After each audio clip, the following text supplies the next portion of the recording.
नमस्कार साथियों, स्वागत है आपका चहल एकेडमी के इस प्लेटफॉर्म पे। दोस्तों, हम यहाँ पर बात कर रहे थे 17th बीपीएससी के एग्जाम की। जी हाँ, 17th बीपीएससी के जो भी इम्पोर्टेंट हमारी थीम्स है, उन थीम्स की हम एक एक करके हम यहाँ पर उसको डिस्कस कर रहे थे, जिसमें हमने हिस्ट्री के मेजर पोर्शन को देखते हुए यहाँ पर जो है व्यक्तित्व, विचारधारा और यहाँ पर प्रमुख जनजातीय विद्रोह को देखा था। आज हम एक सबसे इम्पॉर्टेंट टॉपिक को देखने वाले हैं, जो आपका मॉडर्न हिस्ट्री के साथ भी जुड़ा हुआ है और बीपीएससी का जो कोर्स सिलेबस है कि राष्ट्रीय आंदोलन में बिहार का योगदान, वहां से भी ये डायरेक्टली जो है वो जुड़ा हुआ है। और हर बार जब आप पीवाईक्यू का एनालिसिस करते हैं तो एक प्रश्न यहां से आपको देखने को मिलता है। तो टॉपिक है हमारा 1857 की क्रांति। 1857 की क्रांति जो भारत की यहाँ पर पहला स्वतंत्रता संग्राम के रूप में जिसे देखा जाता है, आखिर क्यों यहाँ पर हम भारत का पहला स्वाधीनता संघर्ष कह रहे हैं, इसके मेजर कारण क्या थे, ऐसे क्या कारण हुए जो हमारा ये पूरा गंगा बेल्ट, जिसमें हम अवध का क्षेत्र देख रहे हैं, बंगाल का क्षेत्र देख रहे हैं, बिहार का क्षेत्र देख रहे हैं, यूपी का मेरठ देख रहे हैं, इधर दिल्ली, ये पूरा का पूरा क्षेत्र क्रांति की यहाँ पे ज्वाला को लेके यहाँ पर आ बैठा, जिन्होंने अंग्रेजों के खिलाफ इस तरीके से यहाँ पर आवाज उठाया, इस तरीके से सत्ता को यहाँ पर जो है हटाने की जो है एक तरीके से ऐसी चुनौती पेश की कि बाद में 1858 में अंततः कंपनी की सत्ता का ही नाश हो गया और यहाँ पे जो पूरी हुकूमत है वो ब्रिटिश शासन के हाथ में चली गई। आखिरकार इस विद्रोह के कारण क्या थे, इन कारणों की हम चर्चा करें तो हम देखते हैं कोई एक फैक्टर नहीं, यहाँ पर बहुत सारे मेजर कारण मौजूद है, जिसने यहाँ पर ब्रिटिश जो इनकी जो नीतियां थी, जो इनकी विस्तारवादी नीतियां थी, जो इनका शोषण था, उसके विरुद्ध आवाज उठाने में बहुत सारे कारक जिम्मेदार बने, जिन कारकों को हम यहाँ पर आर्थिक कारकों के रूप में, राजनीतिक कारकों के रूप में, सामाजिक कारकों के रूप में, धार्मिक जो है यहाँ पे कारकों के रूप में देख सकते हैं। इन कारकों में हम सबसे पहले चलिए बात करते हैं कुछ यहाँ पर आर्थिक नीतियों की। इन आर्थिक नीतियों में मैं बात करूं तो यहां पर क्या है, अंग्रेजों के द्वारा एक सिस्टम लेकर आया गया, जिस सिस्टम का यहाँ पर नाम था भू राजस्व प्रणाली की जमींदारी प्रथा। ठीक है, भू राजस्व प्रणाली की जमींदारी प्रथा, रैयतवारी प्रथा, महालवारी प्रथा, तीन प्रथाएं हैं, लेकिन मुख्यतः जो आप बिहार और बंगाल वाले बेल्ट में देखेंगे,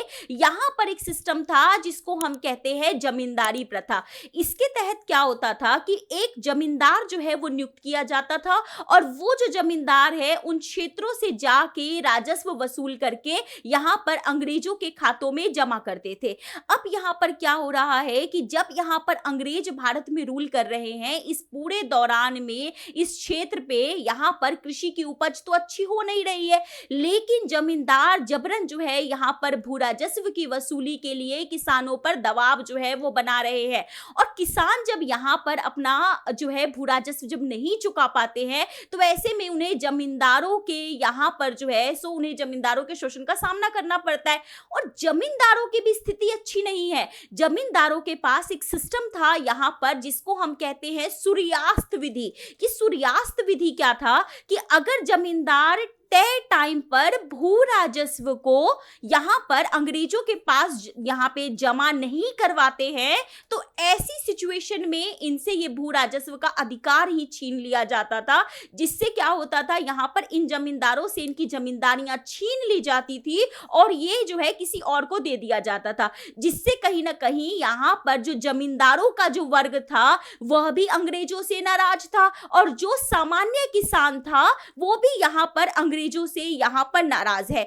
इसके अलावा यहां पर कुछ और नीतियों में देखें तो अंग्रेजों के आगमन के साथ ही जो भारतीय उद्योग धंधे थे वो कहीं ना कहीं नष्ट हो गए थे। यहां पर उसके बाद भी 1813 में, जी हां, 1813 में यहां पर अंग्रेजों के द्वारा एक नीति लेकर आई गई थी जिसको हम कहते हैं एक तरफा मुक्त व्यापार नीति।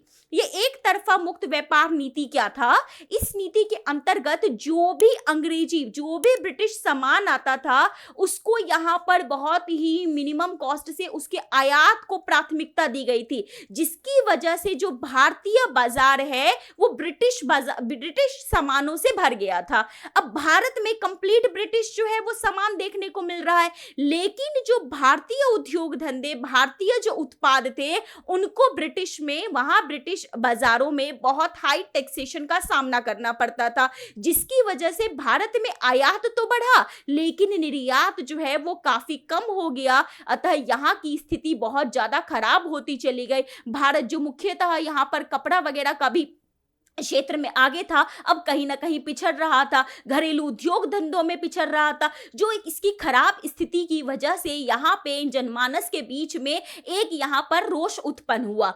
बात करें अगर हम यहाँ पर राजनीतिक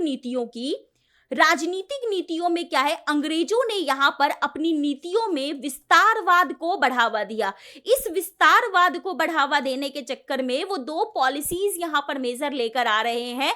यहाँ पर अंग्रेज चाहते थे कि ज्यादा से ज्यादा भारतीय सत्ता को वो अपने नियंत्रण में कर ले, और अपने नियंत्रण में करने के लिए, विलय करने के लिए वो सबसे पहले तो लेकर आए सहायक संधि जैसी प्रणाली। सहायक संधि के बाद भी उन्हें लगा कि नहीं, इस तरीके से तो ये नियंत्रण में नहीं आ पाएंगे, तो लॉर्ड डलहौजी एक नीति लेकर आया जो यहां पर, जिसको हम कहते हैं व्यपगत का सिद्धांत, डॉक्ट्रिन ऑफ लैप्स। ये व्यपगत का सिद्धांत क्या था? इस सिद्धांत के अंदर अगर किसी राजा का अपना अगर वारिस नहीं होता तो वो गोद नहीं ले सकता था। अगर उसने गोद लेके किसी को अपना वारिस, अपना उत्तराधिकार घोषित किया तो उसके राज्य को ब्रिटिश राज्य में मिला लिया जाता था, जैसे बहुत सारे राज्यों को मिलाया गया, जैसे हमारा सतारा, संभलपुर, झांसी आदि। ये ऐसे कई राज्य थे जिनको डॉक्ट्रिन ऑफ लैप्स यानी व्यपगत सिद्धांत के तरीकों से क्या किया गया, यहां पर ब्रिटिश राज्य में मिला लिया गया था। दूसरा ये नीति लेकर आए थे कुशासन की नीति। इस आधार पर इन्होंने क्या किया था कि अवध जो क्षेत्र था, अवध क्षेत्र को यहाँ पे जो नवाब वाजिद अली शाह था उसको यहाँ सत्ता से हटा के, कि वो सही से रूल नहीं कर रहा, हटा के अवध को भी अपने नियंत्रण में ले लिया था। अवध को जैसे ही यहाँ पर नियंत्रण में लिया, अवध की जनता कहती है देह से जान जा चुकी थी। मतलब हमारे राजा को इन्होंने ले लिया। ये जो फिरंगी है ये आए और हमारे राजा को ये लेके चले गए। इन जनता के बीच में जो है यहाँ पर इनका आक्रोश जो है वो काफी ज्यादा ब्रिटिशर्स की तरफ बढ़ गया कि ये हमारे मामलों में हस्तक्षेप कर रहे हैं। इसके अलावा अगर हम और कारणों को देखें, जैसे कि प्रशासनिक कारक देखें, तो अंग्रेजों के द्वारा मशीनरी स्थापित की गई थी, जिसमें यहाँ पर पुलिस है, जिसमें यहाँ पर जो है वो न्यायपालिका है। ये सारे सिस्टम तो आए, लेकिन ये सिस्टम कहीं ना कहीं एक भ्रष्ट सिस्टम था, जो यहाँ पर समाज के तथाकथित जो उचित तबके हैं या जो शोषण करता है उनके फेवर में काम करता था। और अभी भी पता है भारत में ये माना जाता है कि भारत में वर्तमान जो भ्रष्टाचार है वो कहीं ना कहीं इसी अंग्रेजी प्रणाली की ही देन है। खैर उस टाइम पर भी लोग इस प्रशासनिक व्यवस्था से बहुत ज्यादा व्यथित थे। इसके अलावा अगर हम सामाजिक और धार्मिक नीतियों की बात करें तो सामाजिक धार्मिक नीतियों में यहाँ पर जो जनता थी उनका ये मानना था कि अंग्रेजों के आगमन से अंग्रेज उनके अपने धार्मिक मामलों में हस्तक्षेप कर रहे हैं। कैसे यहाँ पे हस्तक्षेप कर रहे हैं? जैसे यहाँ पे अंग्रेजों के द्वारा ईसाई धर्म को बहुत बढ़ावा दिया जाता था। यहाँ पे ईसाई मिशनरीज का आगमन, उसके बाद उनका धर्म जो है परिवर्तन। अगर कोई व्यक्ति ईसाई धर्म अगर अपना लेता है तो उसकी पदोन्नति हो जाती थी, उसकी संपत्ति को जब्त नहीं किया जाता था। ऐसे बहुत सारे प्रलोभन थे जिससे लोगों के मन में यह आशंका घर गई कि ये हमारा धर्म परिवर्तन करने आए हैं। सामाजिक स्थिति की बात करें तो भारत में तत्कालीन समय में जातिवाद अपने चरम पर था। अंग्रेजों की भी पूरी इस सैन्य व्यवस्था में जो सैन्य गठबंधन थे उसमें ज्यादातर सैनिक जो थे वो बंगाल और यहाँ बिहार से थे। खासकर यूपी की बात करें तो ये पूरे इस वाले क्षेत्र में, अवध वाले क्षेत्र से यहाँ पे सैनिक थे। इन सैनिकों में जाति संबंधी जो मानक थे वो काफी उच्च थे। चाहे वो सैनिक किसी भी क्षेत्र के हो, परंतु वो जाति के नियमों का बड़ा पालन करते थे। ऐसे में क्या होना शुरू हुआ कि शुरुआती तौर पर तो ये जो अंग्रेज थे, ये यहाँ भारतीयों के साथ बड़ा मिलजुल कर रह रहे थे और साथ में उनके साथ खेलते, एक एक मेल जोल वाला भाव देखने को मिल रहा था।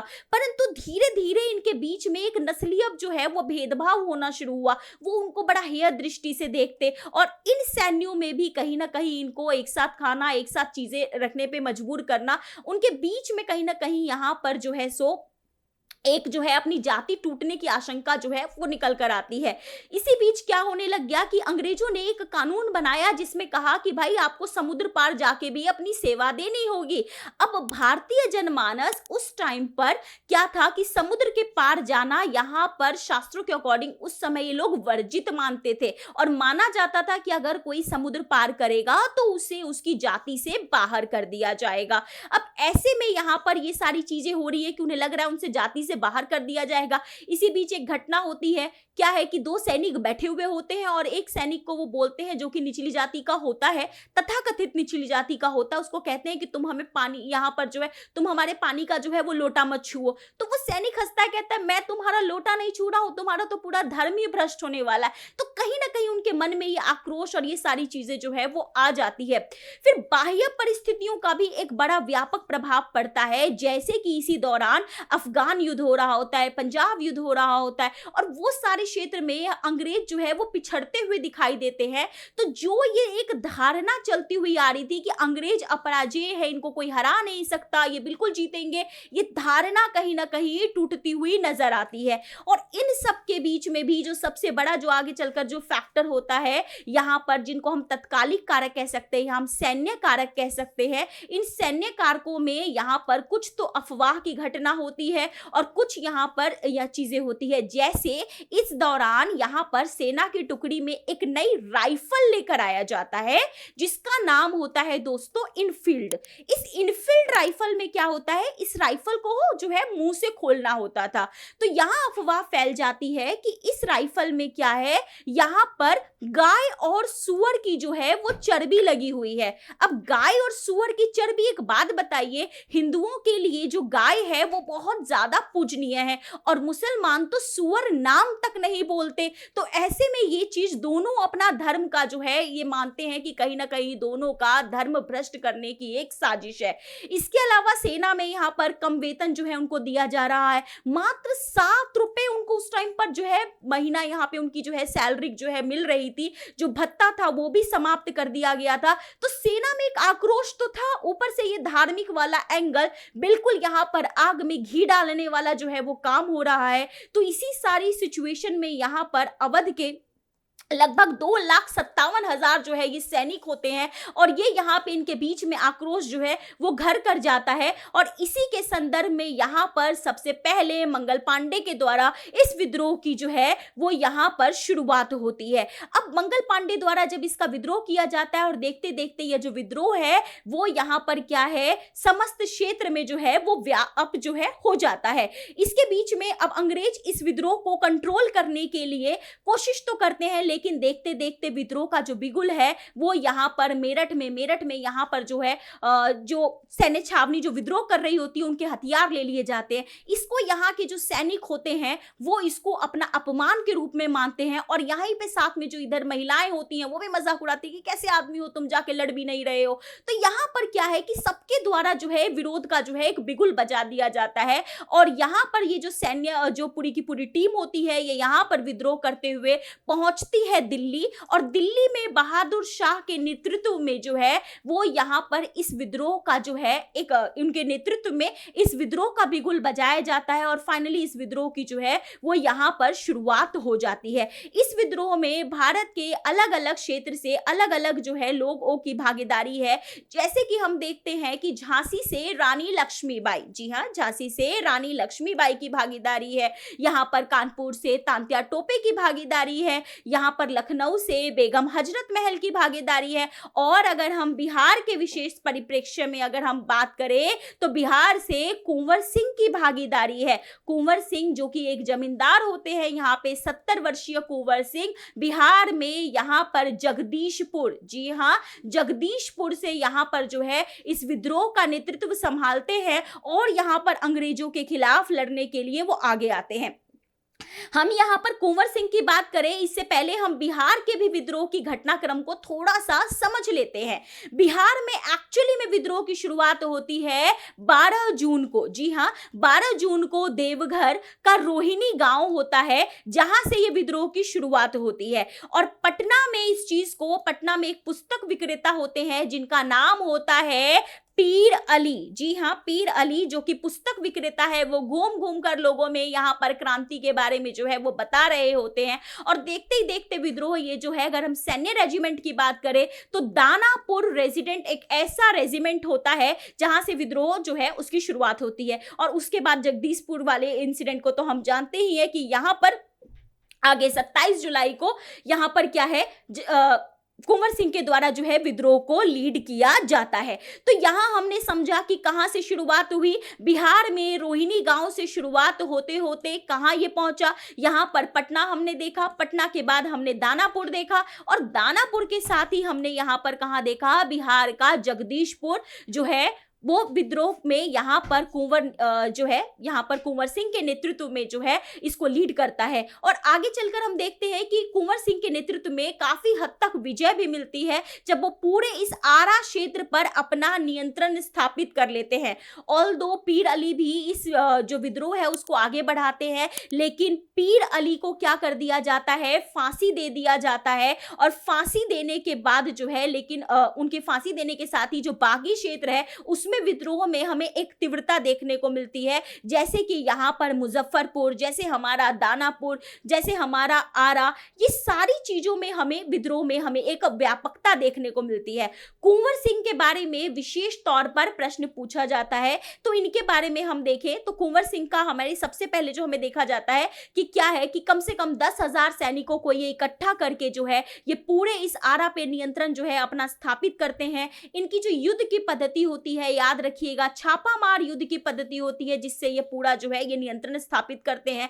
और यहां पर जो है ये यहां पर इनको कंट्रोल करने के लिए विंसेंट आयर आता है, जो यहाँ पर क्या करता है, तोपों का प्रयोग करता है, जिसकी वजह से ये यहाँ पे छोड़ते हुए ये पहुंचते हैं कहाँ, कानपुर। और कानपुर में तांत्या टोपे के साथ आगे की रणनीति बनाते हैं और कुछ टाइम के बाद भी यहाँ पर अगेन रणनीति बनाते हुए अंग्रेजों को पछाड़ते हुए आते हैं।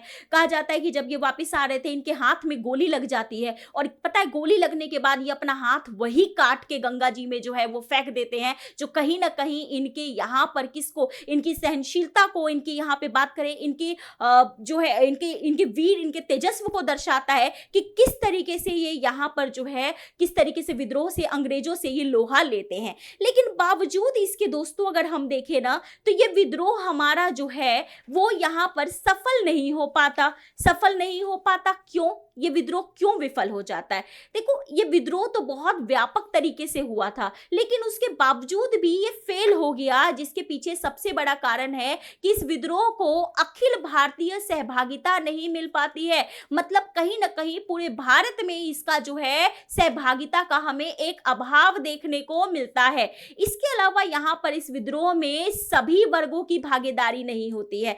अगर मैं सिर्फ बिहार की भी बात करूं ना अखिल भारतीय में, तो बिहार में आप देख रहे हैं कि मुजफ्फरपुर है, दानापुर है, पटना है, यहां तो व्यापक तरीके से चीजें चल रही हैं। लेकिन व्हाट अबाउट मुंगेर? मुंगेर का क्षेत्र एक ऐसा क्षेत्र है दोस्तों जो इस विद्रोह में अपने आप को अलग थलग रहता है। दरभंगा के राजा अपने आप को इससे बिल्कुल अलग थलग करके रखते हैं। इस विद्रोह में सभी वर्गों की भागीदारी नहीं हो पाती है, खासकर समाज का शिक्षित वर्ग। वो तो इनसे ऐसा मानता था कि यार अंग्रेज है, कम से कम देश में आधुनिकीकरण आएगा, आधुनिक व्यवस्था आएगी, नहीं तो वही राजा महाराजा वाला सिस्टम चला रहेगा, उससे तो बेटर अंग्रेजों का राज है। तो शुरुआती तौर में जो शिक्षित जनमानस है वो इस विद्रोह में अपना सपोर्ट नहीं देते हैं। इसके अलावा इन सबके बीच में एक विचारधारा का भी गैप देखने को हमें मिलता है। यहाँ पर विद्रोह के लिए जो समय सीमा निर्धारित थी वो समय सीमा जो है वो सुनिश्चित नहीं हो पाती है। देसी जो राज्य है हमारे ये सहायता नहीं देते हैं और यहाँ पे कहीं ना कहीं सांप्रदायिकता, अंग्रेजों ने यहाँ पर फूट डालो राज करो की नीति का यहाँ पर खूब धड़ल्ले से प्रयोग करते हैं। पर ये भी हमने देखा कि यहाँ पर अंग्रेज जो है हिंदू और मुस्लिम को एक दूसरे से भड़काने की पूरी कोशिश कर रहे होते हैं, परंतु फिर भी वो इतना सफल नहीं हो पाते, परंतु असर तो उसका हमें देखने को मिलता ही है। दूसरा, हमारे ये जो सैनिक होते हैं इनके पास आधुनिक शस्त्रों का अभाव होता है। अंग्रेजों के पास सोचो पूरी शस्त्रों की फैक्ट्री है, लेकिन हमारे इन सैन्यों के पास कहीं ना कहीं शस्त्रों का जो है अभाव है। और सैन्य जो ये जो सैनिक वगैरह है इनके पास भी इनकी संख्या में या फिर कहीं इनके नियोजन में इनका जो प्रॉपर ये प्लानिंग कर पाए इसमें भी हमें कहीं ना कहीं एक अभाव देखने को मिलता है। और यही कारण बनते हैं कि यह विद्रोह जो है कहीं ना कहीं विफल हो जाता है। ठीक है, यहाँ पर हम बिहार में भी हम यही कारणों को देखेंगे कि बिहार में नो डाउट यहाँ पे जगदीशपुर में यह विद्रोह जो है वो कुंवर सिंह के नेतृत्व में काफी सफल होता है, लेकिन कुंवर सिंह की मृत्यु के बाद उनके भाई जब अमर सिंह इस विद्रोह को जब नेतृत्व में ले रहे होते हैं तो उसके बाद उन्हें वैसा एक व्यापक समर्थन नहीं मिलता। अंग्रेज अपनी पूरी की पूरी जो है यहाँ पे टीम ले आते हैं, विलियम टेलर की अध्यक्षता में यहाँ पे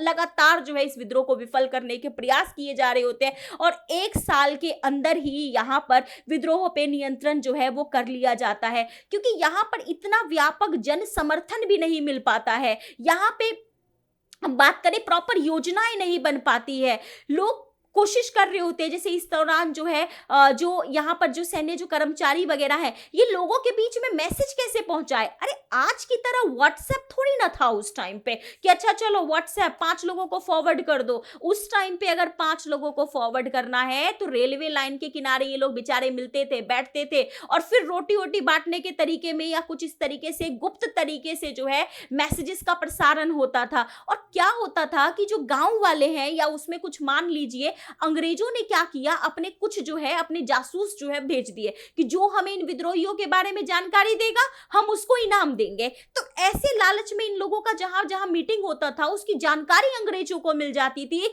जिससे अंग्रेजों ने इस विद्रोह को क्या किया, विफल बनाया। तो ये जो विद्रोह है ऑल्दो ये विफल हुआ, पर इसका ओवरऑल अगर हम एक परिणाम देखें तो परिणाम हमें क्या देखने को मिलता है। इस विद्रोह के बाद अंग्रेजों ने इस विद्रोह को काउंटर करने के लिए जो है वो काफी ज्यादा जो है वो प्रयास वो कर रहे हैं। इसके बाद इस विद्रोह को यहाँ पर क्या है कि इसके बाद उन्होंने अपना जो है सेना के लिए एक कमीशन बनाया जिसको हम पील आयोग के नाम से जानते हैं। और फिर उसकी सिफारिशों के अनुरूप ये क्या करते हैं, जैसे पहले यहाँ पर भारतीय सेना जो भारतीयों में जैसे अवध और बंगाल की जो सेना होती थी इनकी जगह यहाँ पर अब इन्होंने पंजाब और गोरखा रेजिमेंट्स को बढ़ावा देना शुरू कर दिया और सैनिक में अनुपात 2:1 का रखा। यहाँ पर जो ब्रिटिश जो कंपनी जो सत्ता संभाल रही थी इस सत्ता को अब यहां पर ब्रिटिश क्राउन के नेतृत्व में कर दिया और राज्य सचिव का जो है पद जो है उसका जो है वो यहां पर गठन जो है वो किया जाता है। इसके अलावा यहां पर बात करें अगर बात करें तो इसके अलावा यहाँ पर जो है सो अब अंग्रेजों को एक चीज समझ में आ गई है कि इनके धार्मिक मामलों में हमें हस्तक्षेप जो है जो है उसमें कहीं ना कहीं कमी की गई। इसके अलावा जो है जो सार्वजनिक सेवाओं में भारतीयों के प्रवेश को थोड़े टाइम के लिए जो है कठोर किया गया। इसके अलावा जो है सो जो जमींदार जो यहाँ पर भू राजस्व वाले जो भी जमींदार वगैरह थे, जो देसी राजा जिन्होंने अंग्रेजों की सहायता की थी, जैसे सिंधियाज है, होलकर्स है, जो इनकी सहायता कर रहे हैं उनके प्रति एक मित्रता का इन्होंने जो है वो हाथ बढ़ाया। ये विद्रोह तो देखो दोस्तों फेल हुआ, लेकिन फिर भी इसके महत्व है। महत्व इसका हम इसका महत्व को हम कैसे देख सकते हैं भाई। ये विद्रोह चाहे तो फेल हुआ, लेकिन कहीं ना कहीं इसने कंपनी के जो शुरू से जो चले आ रहे जो यहाँ पर दुराचारी नीतियां थी उसको उजागर किया। भारतीय जो अब तक कहीं ना कहीं सोए हुए थे, उन्हें डर था कि कैसे किसी से लड़े, उन्होंने कहीं ना कहीं यहाँ पर जो है सो एक विदेशी सत्ता के विरुद्ध लड़ने के लिए उनमें एकजुटता आई। यहाँ पर एकता आई, यहाँ पर हमें धार्मिक एकता देखने को मिलती है। यहाँ पर ब्रिटिश को ठीक है सत्ता से नहीं हटा पाए, बट कंपनी के शासन को तो इन्होंने अंत किया। और आगे जब हमारा स्वतंत्रता संग्राम होता है तो इनमें भी हम देखते हैं कि आगे के स्वतंत्रता संग्राम में यह एक प्रेरणा के रूप में, एक आधार के रूप में एक ये आधार एक तैयार करता है।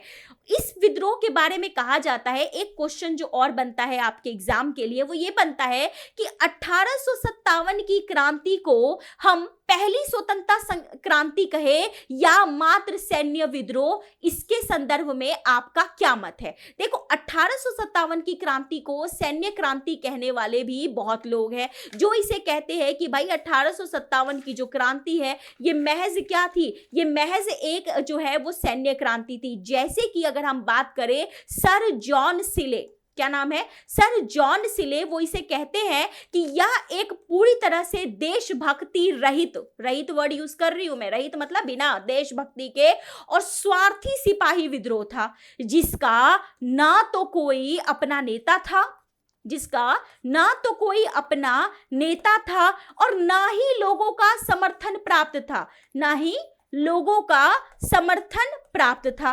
पर क्या ये बात सच है? देखिए आगे चलकर इसके जो है कई लोगों ने इस चीज में कहा कि भाई 1857 की क्रांति महज एक सैन्य विद्रोह था, क्योंकि इसमें सिर्फ सैन्य वगैरह भागीदारी थी। परंतु जब हम इसको काउंटर करेंगे तो हम बताएंगे नहीं भाई, ठीक है, 1857 की क्रांति की शुरुआत जो है वो यहां पर सैनिकों ने की थी, लेकिन ये सैनिक कौन थे? ये सैनिक भी तो वर्दीधारी किसान ही थे, जो अवध और यहां बिहार बंगाल के क्षेत्र से आए हुए हैं।